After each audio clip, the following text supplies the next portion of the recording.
father, legendary king of pop, Michael Jackson, passed away on Thursday. Michael Jackson, the king of pop, has died. Who killed him? Was it an overdose? Many people thought that Michael was murdered. Maybe he committed suicide. It couldn't have been deliberate, could it?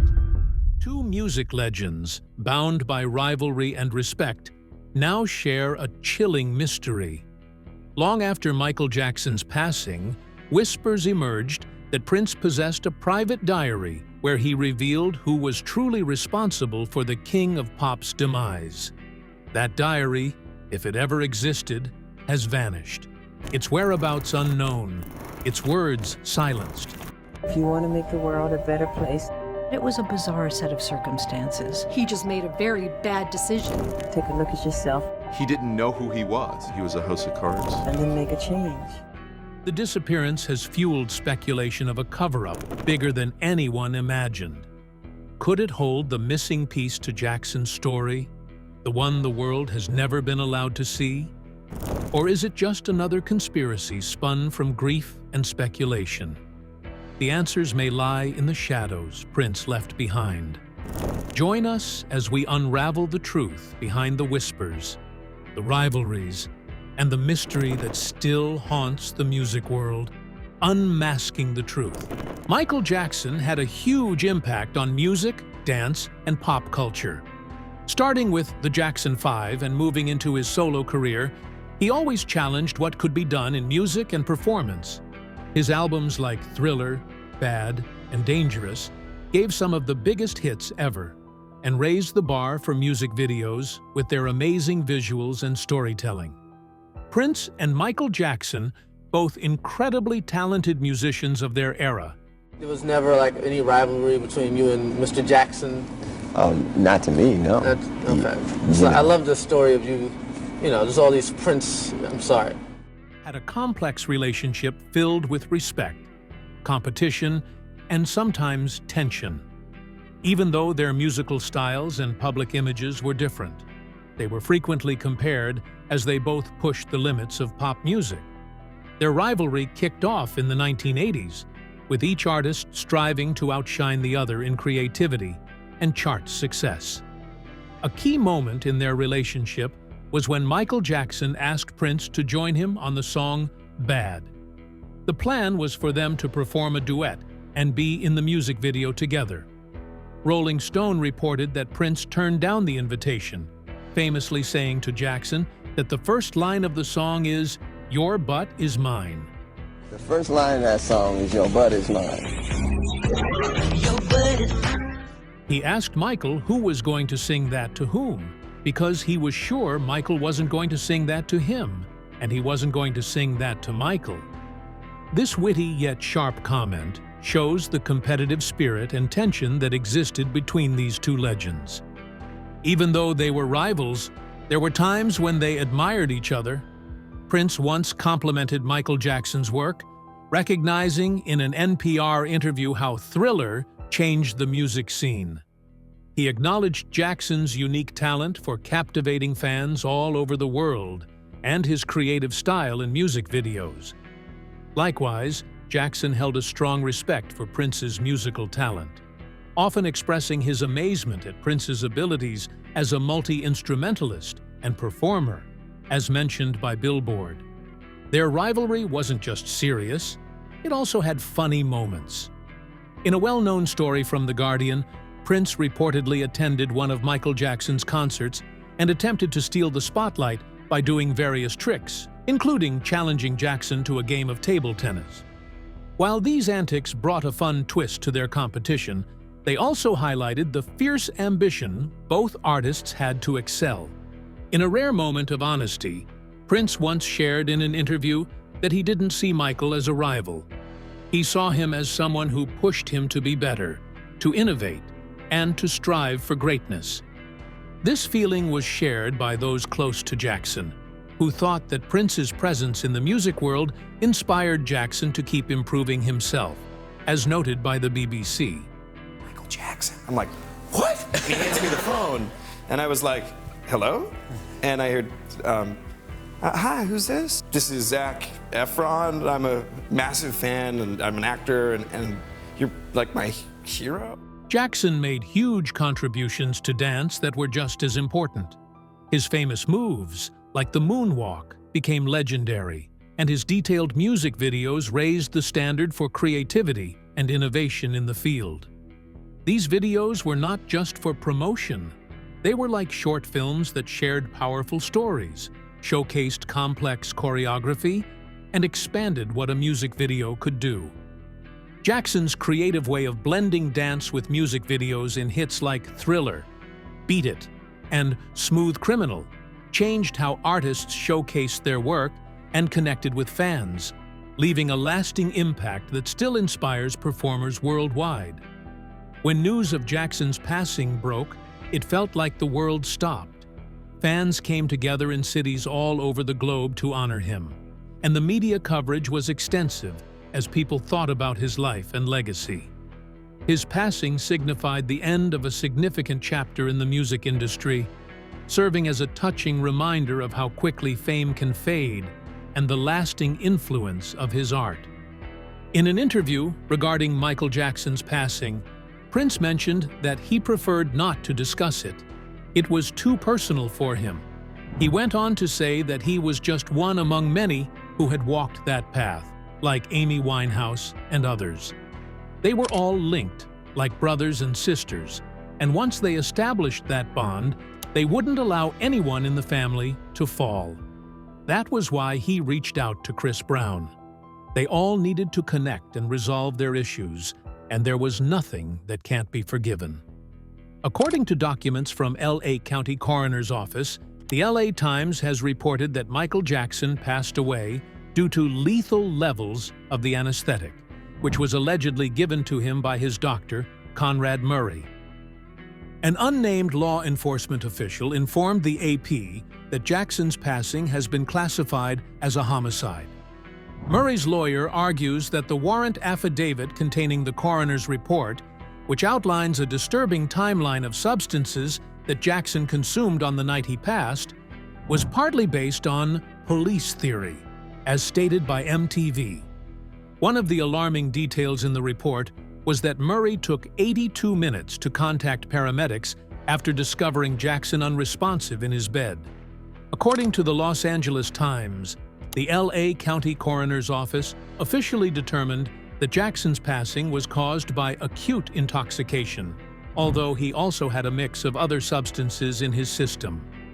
At the time of his passing, Jackson was gearing up for a series of comeback concerts called This Is It, which were set to kick off in July 2009 at the O2 Arena in London. On June 24th, Jackson showed up for rehearsal at the Staples Center in Los Angeles around 6:30 p.m. According to magician Ed Alonzo, Jackson jokingly mentioned he had laryngitis and didn't start rehearsing until 9 p.m. Alonzo remarked that he looked fantastic and had a lot of energy. The rehearsal continued past midnight. Jackson got back to his home at 100 North Carrollwood Drive in the Holmby Hills area around 12:30 a.m. the next morning and went to bed an hour later. Jackson had struggled with insomnia for a long time and had a history of using medications to help him sleep. His personal doctor, Conrad Murray, was there to assist him in sleeping and administered various medications while keeping an eye on him from his bedside. After several hours and multiple substance injections, Jackson still couldn't fall asleep, and according to Murray, he kept asking for milk, which was a nickname for the strong surgical anesthetic that Jackson had previously used to help him sleep. At 10:40 a.m., with Jackson still awake, Murray finally gave in to his requests and injected him with 25 milligrams of medication. Once Jackson was finally asleep, Murray stated that he left the room to use the bathroom, and when he returned 2 minutes later, he found that Jackson was not breathing and had a weak pulse. Murray testified that he attempted to revive Jackson for about 10 minutes by doing CPR and giving him a medication that helps with sedative overdoses. After that, he called for help from the people in the house. Reports indicated that Murray used an unusual CPR method on Jackson. The emergency call recording was made public on June 26th, just a day after Jackson passed away. However, it showed that Murray was performing CPR on a bed instead of a hard surface like the floor, which is the usual and more effective method. Murray mentioned that he put one hand under Jackson and used the other for chest compressions, while the standard method is to use both hands for that. Controversially, Murray did not call 911. He claimed he was unable to because there was no landline phone in the house and he didn't know the exact address. Later, it was found out that in the hour after he realized Jackson wasn't breathing, Murray made several private calls on his cell phone that he didn't tell the police about. A security guard finally called 911 at 12:21 p.m., almost an hour and a half after Jackson was first found not breathing. Paramedics got to Jackson at 12:26 p.m. and discovered that he wasn't breathing and had no pulse. They did CPR for 42 minutes at the house. Murray's lawyer said that Jackson had a pulse when he was taken out of the house and into the ambulance. However, a Los Angeles Fire Department LAFD official told a different story, saying that paramedics found Jackson in full cardiac arrest and that they didn't see any change in his condition while heading to the hospital. LAFD took him to the Ronald Reagan UCLA Medical Center. The ambulance reached the hospital around 1:14 p.m., and a team of medical staff tried to revive him for over an hour. Unfortunately, they were not successful, and Jackson was declared unalive at 2:26 p.m. at the age of 50.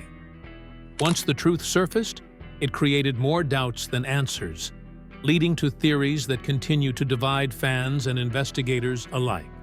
Let us look into the theories that refuse to fade, even years after his passing.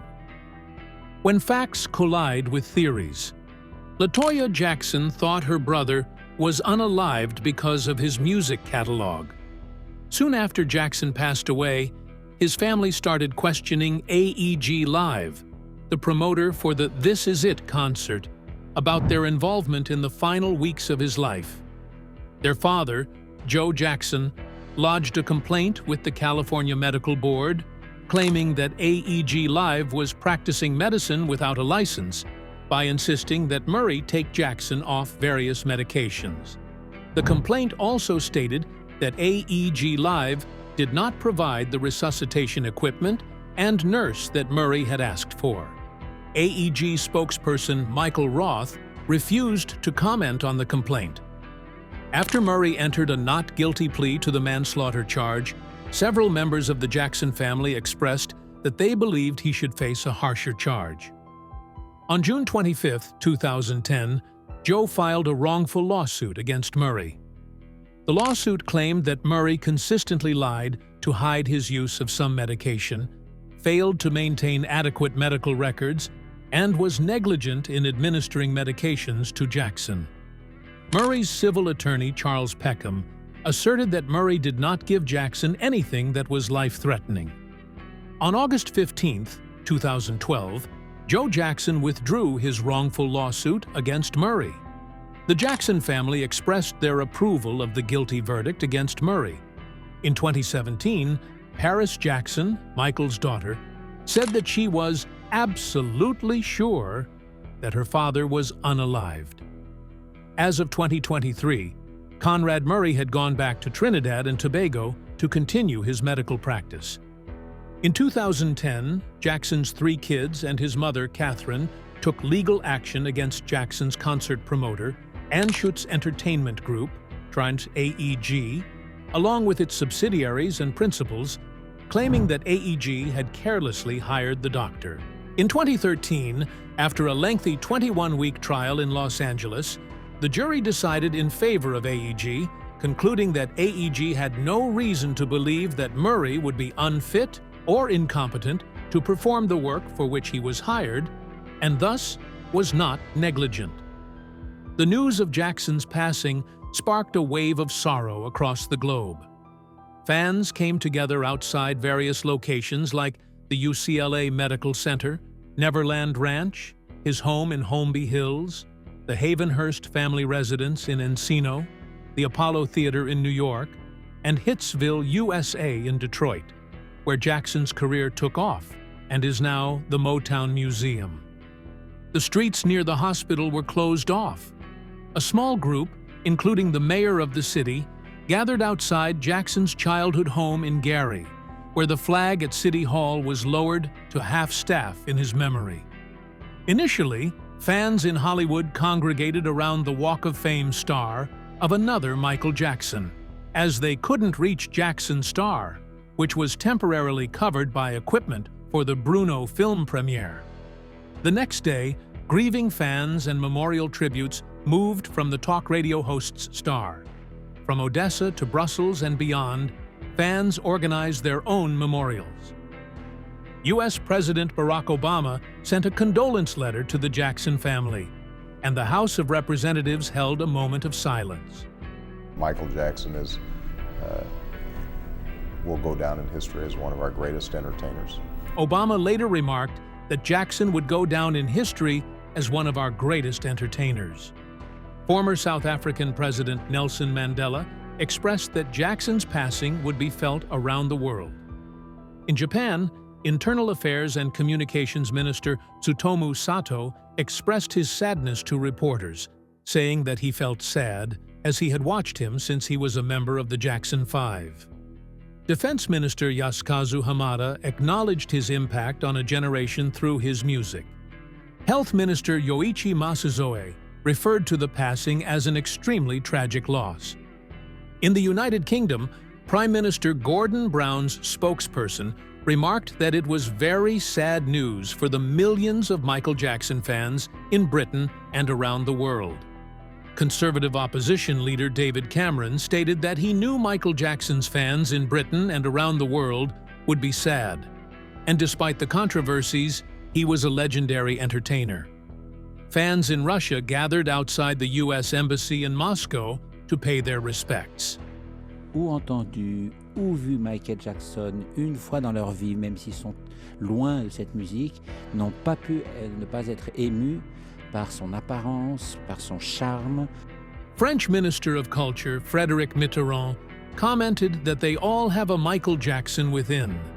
Elizabeth Taylor, a close friend, expressed that she couldn't imagine life without him. We started very young, had no childhood to speak of, and went through the loneliness of that, and the sort of strangeness. Liza Minnelli told CBS that when the autopsy will be revealed, all hell was going to break loose. So she was grateful to God that they were celebrating him at that moment. His sister La Toya mentioned that his daughter said he was being overworked. La Toya was quoted saying that they kept working him, and her daddy didn't want that, but they worked him constantly. She felt so bad. Speculations swirled in every corner, and while the world argued over the cause of his passing, millions came together to honor his life. Let's look into the emotional farewell that proved his legacy was larger than life. Honoring the legend, Jackson's final journey. A private family service took place at Forest Lawn Memorial Park in Los Angeles, following a public memorial at the Staples Center in Los Angeles, California. This was significant because Jackson had rehearsed there on June 24th, just a day before his passing. The memorial service was put together by Jackson's concert promoter, AEG Live, who also manages the Staples Center. Initially, AEG intended to sell tickets, but due to public outcry, they decided to give away 17,500 tickets for free through an online lottery that drew over 1.2 million applicants within 24 hours, along with more than 500 million views on the webpage.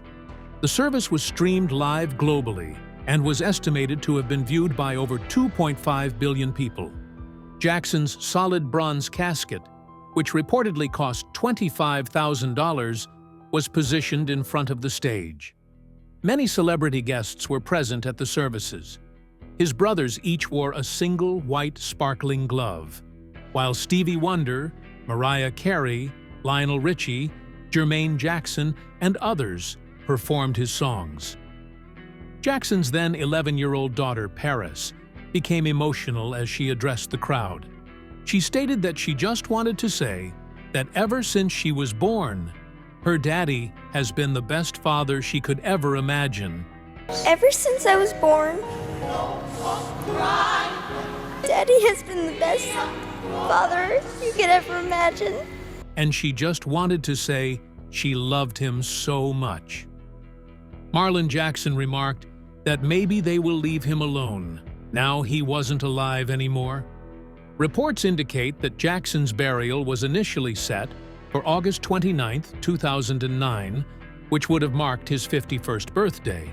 My brother, the legendary king of pop, Michael Jackson, passed away on Thursday, June 25th, 2009 at 2:26 p.m.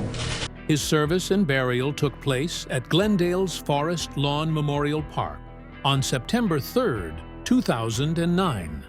Family members, including his first wife, Lisa Marie Presley, along with friends like Macaulay Culkin, Chris Tucker, Quincy Jones, Eddie Murphy, and Elizabeth Taylor, were present at the burial. The service started with Jackson's 3 children placing a golden crown on his casket. The total cost of Jackson's funeral was $1 million. Jackson's family organized the funeral. Howard Weitzman, a lawyer for the estate executors, mentioned that Jackson's bigger-than-life existence was reflected in the opulence of the funeral.